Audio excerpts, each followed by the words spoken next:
He walked out of the grave, so you can walk out of your pain.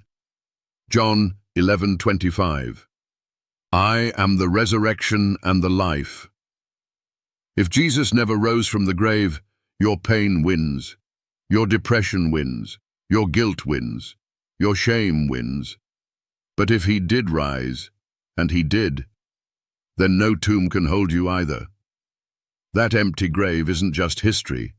It's prophecy fulfilled, power released, and your pain's expiration date. You think resurrection is only about Easter morning? No. It's about this moment, your crisis, your tomb. The resurrection is God's megaphone to every soul in bondage. Come forth. Not someday, now.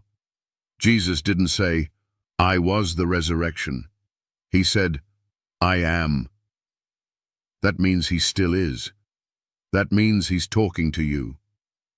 He stood before Lazarus's tomb and shouted into death's silence, Lazarus, come forth! And death obeyed. What about you? Will you obey, or will you let depression and trauma mummify your soul? You weren't created to rot in yesterday's sorrow. Jesus didn't conquer the grave so you could stay buried in emotional chains. He broke out so you could break free. And here's what skeptics can't explain. If Jesus didn't rise, how did his cowardly disciples become bold enough to die for a lie? Why did history turn on its axis at an empty grave? Why does every demon tremble when his name is declared with faith? You don't need to visit the tomb to know it's empty.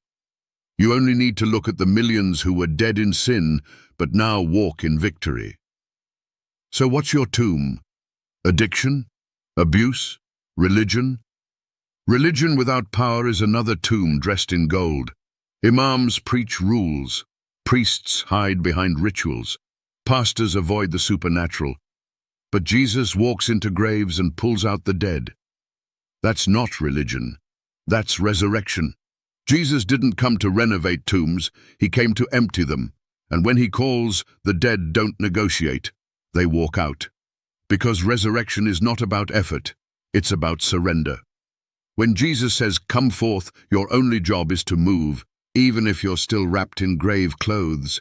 He'll unwrap you himself. That's what grace looks like. Don't wait until you feel holy. Don't wait until religion approves. The tomb didn't ask Lazarus if he was ready. Jesus spoke, and life obeyed. And now he's speaking your name. The same voice that shattered death in Jerusalem is calling through your pain right now. To those who say resurrection is metaphor, prove it.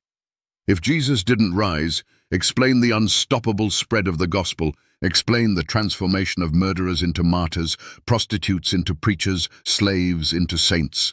The tomb is empty, and the evidence is everywhere.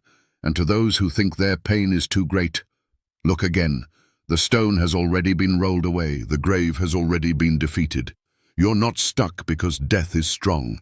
You're stuck because you've stopped listening to the one who conquered it.